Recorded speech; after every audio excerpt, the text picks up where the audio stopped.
सत श्री अकाल दोस्तों, चैनल WK न्यूज़ ਤੇ ਤੁਹਾਡਾ ਸਾਰਿਆਂ ਦਾ ਸਵਾਗਤ ਕਰਦੇ ਹਾਂ। ਸੋ ਅੱਜ ਗੱਲ ਕਰਾਂਗੇ ਇਸ ਵੀਡੀਓ ਦੇ ਵਿੱਚ ਰਾਤ ਦਾ ਮੌਸਮ ਦੇਰ ਸ਼ਾਮ ਤੋਂ ਲੈ ਕੇ ਕੱਲ ਸਵੇਰ ਤੱਕ ਤੜਕੇ ਤੱਕ ਪੰਜਾਬ ਦਾ ਮੌਸਮ ਦੇ ਵਿੱਚ ਕੀ ਹਲਚਲ ਹੋਣ ਵਾਲੀ ਹੈ ਤੇ ਕਿਹੜੇ ਇਲਾਕਿਆਂ ਦੇ ਵਿੱਚ ਭਾਰੀ ਮੀਂਹ ਪੈਣ ਦੇ ਆਸਾਰ ਨੇ। ਸਾਰੀ ਜਾਣਕਾਰੀ ਤੁਹਾਨੂੰ ਇਸ ਵੀਡੀਓ ਦੇ ਵਿੱਚ ਮਿਲ ਜਾਵੇਗੀ। ਤਾਂ ਜੇਕਰ ਤੁਸੀਂ ਚੈਨਲ ਉੱਤੇ ਨਵੇਂ ਆ ਤਾਂ ਚੈਨਲ ਨੂੰ ਸਬਸਕ੍ਰਾਈਬ ਜ਼ਰੂਰ ਕਰ ਲਿਓ ਤਾਂ ਜੋ ਤੁਹਾਨੂੰ ਮੌਸਮ ਦੀ ਸਮੇਂ-ਸਮੇਂ ਤੇ ਅਪਡੇਟ ਮਿਲਦੀ ਰਹੇਗੀ। ਜਿਵੇਂ ਕਿ ਆਪਾਂ ਦੇਖਿਆ 19 ਤੋਂ 20 ਜੁਲਾਈ ਦੇ ਵਿੱਚ ਪੰਜਾਬ ਦੇ ਲਗਭਗ 90 ਤੋਂ 95% ਇਲਾਕਿਆਂ ਦੇ ਵਿੱਚ ਬਰਸਾਤ ਦਰਜ ਹੋ ਚੁੱਕੀ ਹੈ। ਕੁਝ ਇਲਾਕਿਆਂ ਦੇ ਵਿੱਚ 19 ਤਰੀਕ ਨੂੰ ਬਰਸਾਤ ਹੋਈ ਸੀ ਤੇ ਜਿਸ ਵਿੱਚ ਮੱਧ ਤੋਂ ਲੈ ਕੇ ਉੱਤਰੀ ਇਲਾਕੇ ਸ਼ਾਮਿਲ ਸਨ ਤੇ ਪੰਜਾਬ ਦੇ ਮਾਝਾ ਦੇ ਦੁਆਬਾ ਖੇਤਰ ਖਾਸ ਤੌਰ ਤੇ ਚੰਗੀ ਤੇ ਭਾਰੀ ਵਰਖਾ ਹੋਈ ਹੈ। ਉਸ ਤੋਂ ਬਾਅਦ ਦੁਪਹਿਰ ਤੋਂ ਬਾਅਦ ਪੰਜਾਬ ਦੇ ਇਲਾਕੇ ਫਿਰੋਜ਼ਪੁਰ ਤੋਂ ਲੈ ਕੇ ਮਾਨਸਾ, ਬਠਿੰਡਾ, ਮੁਕਤਸਰ ਸਾਹਿਬ, ਫਰੀਦਕੋਟ ਤੇ ਕੁਝ ਇਲਾਕੇ ਫਾਜ਼ਿਲਕਾ ਦੇ ਵੀ ਨੇ ਸਨ ਜਿਨ੍ਹਾਂ ਵਿੱਚ ਕਾਫੀ ਚੰਗੀ ਬਰਸਾਤ ਦੇਖਣ ਨੂੰ ਮਿਲੀ। ਹਾਲਾਂਕਿ ਕੁਝ ਇਲਾਕੇ ਫਾਜ਼ਿਲਕਾ ਵੱਲ ਦੇ ਖੁਸ਼ਕ ਵੀ ਰਹਿ ਗਏ ਹਨ ਤੇ ਲਗਭਗ 5 ਤੋਂ 7% ਇਲਾਕੇ ਅਜਿਹੇ ਨੇ ਜਿਨ੍ਹਾਂ ਵਿੱਚ ਮੀਂਹ ਨਹੀਂ ਪਿਆ ਤੇ ਜਾਂ ਫਿਰ ਬੂੰਦਾਬਾਂਦੀ ਹੀ ਰਹੀ ਹੈ।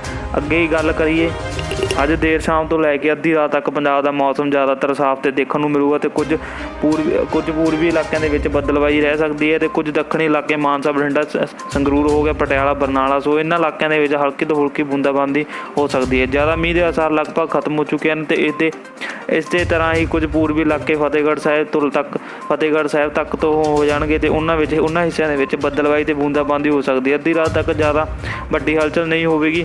ਮੌਸਮ ਦੇ ਵਿੱਚ ਸੁਧਾਰ ਦੇਖਣ ਨੂੰ ਮਿਲੂਗਾ, ਬੱਦਲਵਾਈ ਰਹੇਗੀ, ਹਲਕੀ ਦਰਮਿਆਨੀ ਤੱਕ ਸੀਮਿਤ ਰਹਿ ਜਾਵੇਗੀ ਤੇ ਅੱਧੀ ਰਾਤ ਤੋਂ ਬਾਅਦ ਤੜਕੇ ਸਵੇਰ ਦੇ ਸਮੇਂ ਤੱਕ ਇੱਕ ਵਾਰ ਫਿਰ ਪੱਛਮੀ ਪਾਸਿਓਂ ਬੱਦਲਾਂ ਦੀ ਐਂਟਰੀ ਹੋਣ ਜਾ ਰਹੀ ਹੈ ਜਿਸ ਵਿੱਚ ਮਾਝਾ ਤੇ ਦੁਆਬਾ ਵਿੱਚ ਇੱਕ ਵਾਰ ਫਿਰ ਤੜਕੇ ਸਮੇਂ ਕੁਝ ਹੱਦ ਤੱਕ ਪ੍ਰਭਾਵਿਤ ਹੋਣਗੇ। ਇਹਨਾਂ ਖੇਤਰਾਂ ਦੇ ਵਿੱਚ ਟੁੱਟਵੇਂ ਰੂਪ ਦੇ ਵਿੱਚ ਹਲਕੀ ਦਰਮਿਆਨੀ ਬਰਸਾਤ ਦੇਖਣ ਨੂੰ ਮਿਲੂਗੀ।